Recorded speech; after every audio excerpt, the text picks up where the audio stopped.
Hey there, it's Rachel Mullins, the host of Hashtag No Filter Fridays on Public House Media.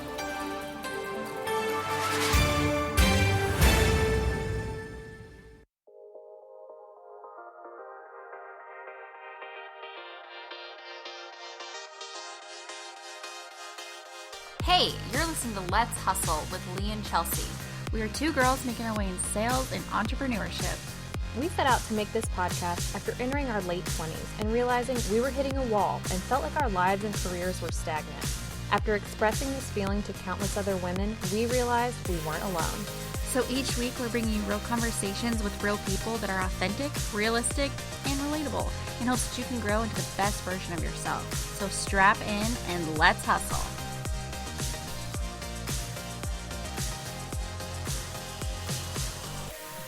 Hey guys, welcome to another episode of Let's Hustle podcast. Your hosts are here, Lee, and Chelsea is sitting over here to my right. Present. She is here.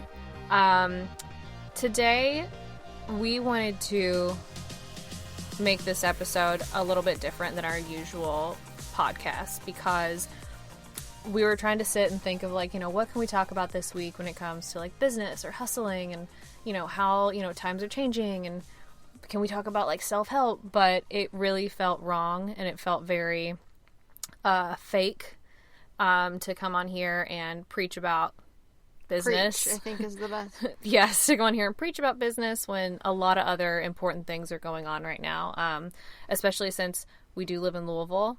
Obviously, our city is heartbroken right now. There's a lot of things going on here in Louisville with the Black Lives Matter movement.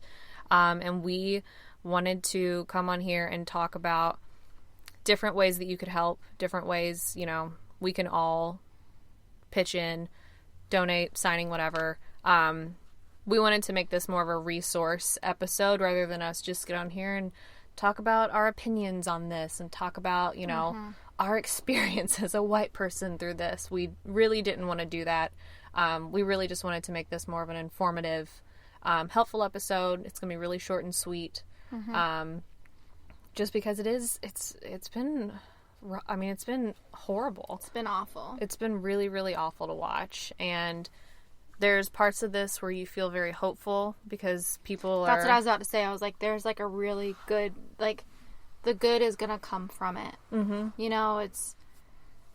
I heard someone say, they have protested or had their silent movements, and it's how long can they go with out feeling that they're not being heard. Mm-hmm. And so I completely understand that, and I feel like this country has come such a long way. Mm-hmm. There's still a long way to go. Yeah. But this is the type of things that have to happen. Mm-hmm. I mean, there's things that I wish didn't happen. Mm-hmm. Obviously, for sure. But we're evolving humans. Yeah, we are. We're not perfect. We didn't come into this with rules. Mm-hmm. We are writing the rules. Absolutely. We are. So. And so, yeah, with that, we wanted to highlight an episode that we really think that you guys should go back and listen to as well. A few months ago? Was it a few months ago? A few weeks ago? It's craziness. I don't even know what's happening. It was at the beginning of COVID. Okay. So in March. Yeah. Ish. It was. It was in March. We did an episode with Megan Bell, who is the owner of the Next Door Market, which is, if you didn't listen to the episode, it's the first Black-owned grocery store in a food desert in the West End. And female. Female, exactly. Mind you. And we had a really, really important conversation with her, and she kind of just went through, what it means to be a white ally to people of color. And it was such an important conversation. We wanted to highlight that, and if there's something that if you want to educate yourself and hear from a literal woman of color of specific things that you can do, and ways that you can ask questions, the way that you can, talk to people in your community, talk to people in your family. She really, really opened our eyes to a lot of stuff and just a lot of things that are going on and a lot of kind of systematic issues that have been happening for a long time that we've been ignoring. And almost it's some people, it's not that this is like the thing that's coming to me as like a learning experience. It's not that I was ignoring it. It's I just didn't know. Mm-hmm. And that's like on me. That's my bad. Mm-hmm. You know, I just didn't know. Like the whole me like not wanting to seek a color, just all be like people. Like I didn't realize how ignorant that was for so many reasons. Not like I'm a racist, horrible human being. It's just there's a beauty to being African American. Mm-hmm. There's beauty and pride in being Indian. There's beauty and pride being Asian. And so like the color should be celebrated. For sure. And acknowledged. Yes. And acknowledged because their experiences are different from just us like as how white people. Women want to be different from men. Yeah. We don't want to be grouped in together. I mean, we do. We want equality, but we need to be recognized that we have differences, that we've both been through separate things. Yeah. Exactly. And so, like, this has been, like, eye-opening to me in that sense. But ever since our one interview with Mr. Lost, Kara? yeah, she opened my eyes to a lot of things. So I texted one of my friends, Adrienne Gay, who is, she's an owner of a catering company called Marigold Catering here in Louisville. And she is amazing. And so I just said, hey, what can I do? Because honestly, like, maybe this is too personal for everything going on, but I just feel inadequate. I don't want to get on social media and, like, tell people how to do it because I'm just learning myself. But, like, I want to reach out to my friends, and I feel like, because it's hard asking these questions. It absolutely is. Like, it's hard asking these questions. So it's like, what can I do as me? Because I'm not going to get on there and, like, post this angry message at all these people for being horrible. Do I feel like that? Yeah, if someone asked me, I would tell them. Yeah. But, like, what can I do? Because a lot of people will just post it and then they don't do anything. Yeah, they feel like posting it does the job. Warriors. And it doesn't. Yeah. It doesn't. It makes you maybe look a certain way. Right. You're just doing it for yourself. But I just asked her, I'm like, what can I do with everything going on? And her response was vote, speak up, donate, stand up with us, stand against injustice, and be an anti-racist. And that, to me, like, my main message as Chelsea Dupre, would like to get out on this episode is, it is races against racists. 100%. Yeah. And that's such an important thing that she said about being anti-racist, because I think that a lot of people, you know, have always been like, well, I'm not racist. It's like, no, you can't just say I'm not racist. You have to be anti-racist. You have to be against it. You, like, have to be against it. And you have to be actively against it. And that's such an important thing. And I wanted to give you credit, too, because I think a lot of people right now are scared to admit that they don't know certain things. And this is a time when it is totally okay for you to change your opinion on something, or for you to change your views on something. Just learn. This is, I mean, we're not a country that should be stuck in our ways. Like, it is okay to, like, just say, like, hey, you know what? I didn't know that, and now I do know this. And so, you know, now I will, from this day forward, you know. And I think people who want, like, okay, I think black people who want white people to be on their side and stand with them, if they really want that, they are going to appreciate you asking. Exactly. Like, don't be scared. They will. Yeah, exactly. Like, that's another thing, too, is you can't be scared to ask those questions, because I bet you more than anything, any person of color would be happy to have that conversation with you, and they'd probably be grateful for you even asking them. So, yeah, it's just been a week. It really has. It's been rough. But, we just wanted to come on and kind of give you some resources. So what we will be doing is in the description of this episode, we're going to be linking some stuff.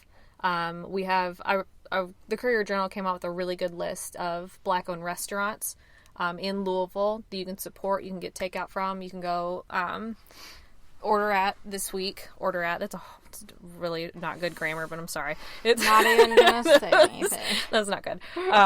So there's a list of black-owned restaurants here in Louisville. We'll also go ahead and link some Black Lives Matter resources. We'll link some sources about the West End initiative, which is really amazing. And it talks about different systems that they're trying to put into place to help the West End, because obviously, the West End here, and we talked about this in Megan's episode, Louisville is one of the most segregated cities in the U.S., and it's been really hard for officials to take, the issues that are happening in the West End seriously. So the West End initiative is incredible. I'm also going to link our friend Terrence, who is the new executive director of the Kentucky Commission on Human Rights, who is going to be on our episode in the next few weeks. He started a Twitter account that is literally just called Anti-Racist Kentucky.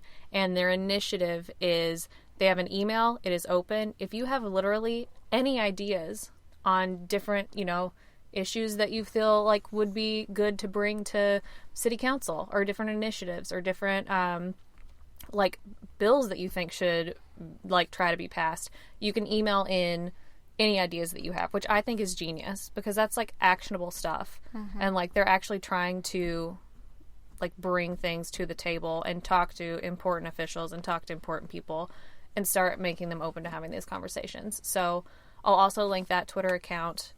Anything else? Am I missing anything? I think that's it. Yeah. So we would love to give you a rah-rah, hoo-ha, yo, do yo thing, girl, but right now, the light needs to be shed on something that is literally, we're making history. We are. Your kids as kids are going to read about this. Yeah. In a textbook, sure. Or on some data. There'll be documentaries about this, exactly. And I will end on a slight positive note. I remember, if y'all know me, I'm a huge women's soccer fan. I love Megan Rapinoe. I love Megan Rapinoe so hard, I would dead sprint into a brick wall for this woman. And I remember back in 2017, when she knelt during the national anthem for Black Lives Matter. And y'all would have thought that this woman straight up murdered puppies on national television. And her biggest message was no, this is for Black Lives Matter. This is for racial injustices. And it was so hard to get people to just say Black Lives Matter. And I think seeing that in the past 3 years, or in the past 4 years, I guess, change to now seeing so many people who I never, ever, ever would have expected say out loud the words Black Lives Matter, seeing them say that just on social media has been really amazing. It gives me hope that we can move towards having these conversations and having more people speak out. And I think that is something that we need to remind ourselves of, because a lot of horrible things are happening, but I really think that something good will come of this. And I'm just getting emotional. Some misty eyes. I know I have some misty eyes, because it's just I really love this city. Oh my God, yeah. I really am crying. I really love this city so much, and it sucks, everything that's happening. It's heartbreaking. It's awful, but it's great to see that people are trying to make positive change in a town that you live in and that you love. Yeah. So that's all. That's what I'll end. I was trying to end on a happy note, and then I started crying. It is a happy note. I think one thing I just feel really strongly needs to be said too is this movement is for Black Lives Matter. Yes. It is for equality for Black people. This is not some anti-institution. Oh my God. Yes, thank you. Rob, steal, whatever. I'm not going to get into it because I'm not educated enough. But I do know that really bothers me. Yeah. And to take a movement and something so important and for a different agenda, take advantage of it. It's not okay. Yeah. Exactly. It's not okay. Exactly. You're missing the point completely. You're missing the point, and you suck. Yeah. And you're a garbage human for doing that. Yeah. Sorry, I probably shouldn't have said that, but I'm going to. First Amendment. What's up? Yeah. So that's our episode today. I know, we were let's end up something and then positive. We literally just Lee cries, I call people garbage. It's fine. That's okay. It's all right. We're getting emotional. Emotions are high. But we love you all. Please have a wonderful week. Please take care of yourselves. Please do what you can, learn what you can, and speak up when necessary. Yeah. Behind the scenes is when the magic happens. Girl, yes. Amazing. All right. Well, we'll be back next week. Yeah, we will. And we hopefully we'll talk about some positive stuff. Hopefully. All right. Have a wonderful week. Check out our links. Bye. Bye.